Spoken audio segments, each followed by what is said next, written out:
Doctor अजीज खान साहब, आपसे इसी सवाल पर हम जवाब चाहेंगे। जैसा कि अनीता अग्रवाल साहिबा कह रही कि बयान देना अलग है, वारदात होना अलग है, क्या इन दोनों में कुछ जुड़ाव आपको नजर आता है? देखिए, दो तीन बातें हैं सना जी। बड़ा अहम मसला है, इसको जरा गंभीरता से समझना पड़ेगा कि सत्ता के नशे में चूर या अहंकारी सरकार, इसका रवैया इस कदर डरावना हो गया है कि जो जलियांवाला बाग कांड था वो भी शर्मा जाए।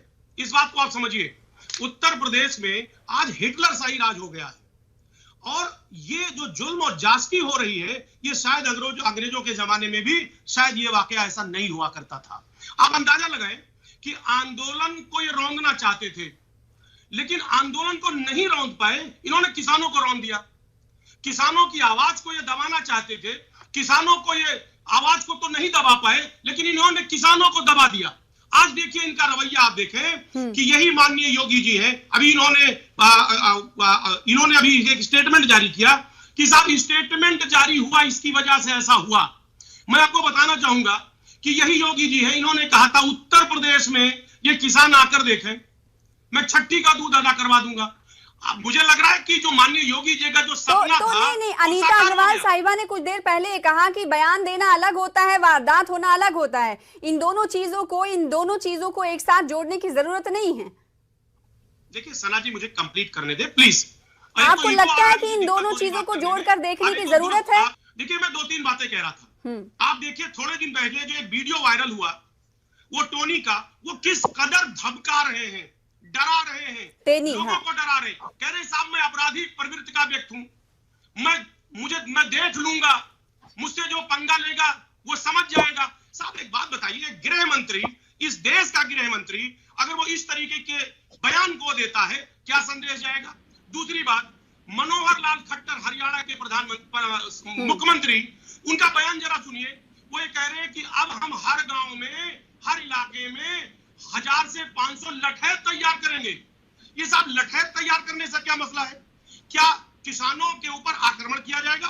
तो आपको लगता है कि भारतीय जनता पार्टी के जो लीडरान हैं, जिन्होंने बयानात दिए, उसी की वजह है ये, उसी का आउटकम है जो हमें देखने को मिल रहा है? देखिए नहीं सारा जी, मुझे कंप्लीट करने दीजिए। बयानात की वजह से लोग नाराज हुए, किसान नाराज हुए, क्योंकि वजह तो यही मानी जा रही है ना, किसान नाराज हुए, फिर उसके बाद सड़कों पर उतरे हुए एहतजाज कर रहे थे, फिर काले झंडे उन्होंने दिखाने की बात सोची। देखिए, जो गृह मंत्री महोदय ने जो बयान दिया, डेफिनेटली उसका विरोध था, और वो काला झंडा जो दिखा रहे थे, बहुत ही शांतिपूर्ण। ठीक, अनिता अग्रवाल साहिबा, क्या उत्तर प्रदेश में और भारतीय जनता पार्टी की सरकार में विरोध व्यक्त करना किसी का भी उसको हलाक कर दिया जाएगा या फिर उसे कुचल दिया जाएगा, ये माना जाए? डिसबैलेंस हो गई थी गाड़ी, इनका कहना है। साहब आप जांच की बात कर रही हैं, और जांच की बात कह रही तो डिसबैलेंस गाड़ी हो गई, इनको पहले से ही पता। आप जांच की बात कर रही हैं।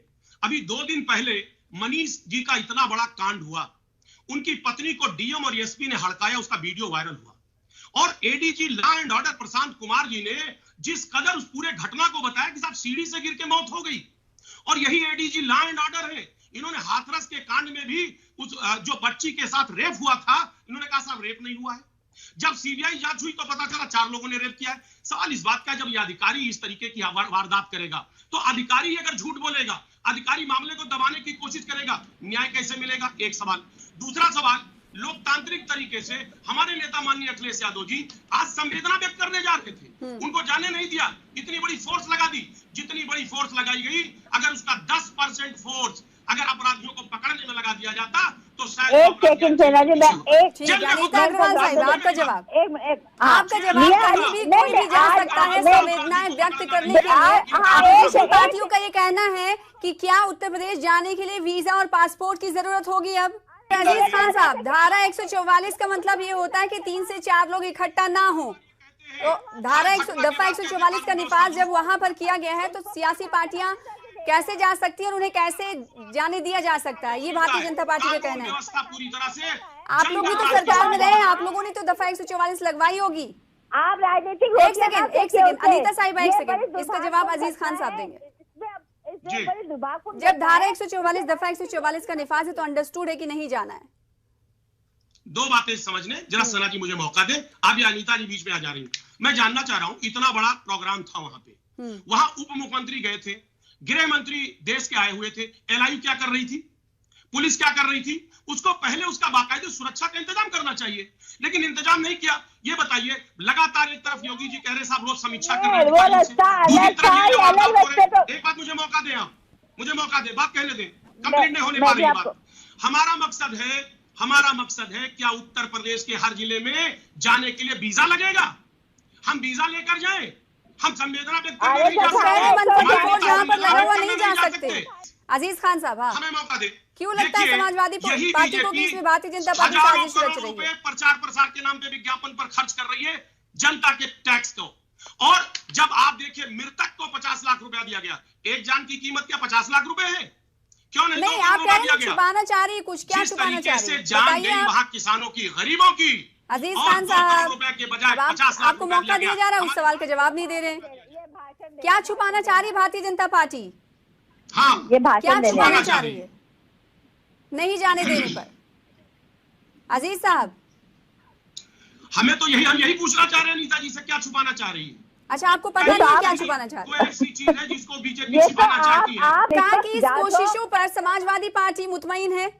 अजीज खान साहब, देखिए, मैं 2-3 बातें कहूंगा सना जी। मुआवजा, समाजवादी पार्टी बिल्कुल मुतमईन नहीं है। ये सरकार झूठी सरकार है, झूठ बोल करके लोगों को गुमराह कर रही है। इसने 2 करोड़ रुपया मुआवजा नहीं दिया, और जिस तरीके से जो मांगे हमारी थी वो मांग पूरी नहीं की। किसान अपने आप को बहुत असहाय महसूस कर रहा है, और किसान विरोधी ये सरकार है। और दूसरी बात, ये घटना होता ही क्यों? अगर तीनों काले कानून वापस कर लिए जाते तो शायद ऐसी स्थिति पैदा नहीं होती। आज जो 9 लोगों की जान गई है, हमारे लिए सब इंपॉर्टेंट है, वो चाहे बीजेपी के कार्यकर्ता हो, चाहे किसान हो, कोई भी हो, जान तो जान होती है। अगर किसी की भी मौत हुई है तो उस मौत की जिम्मेदार बीजेपी है पूरी तरह से।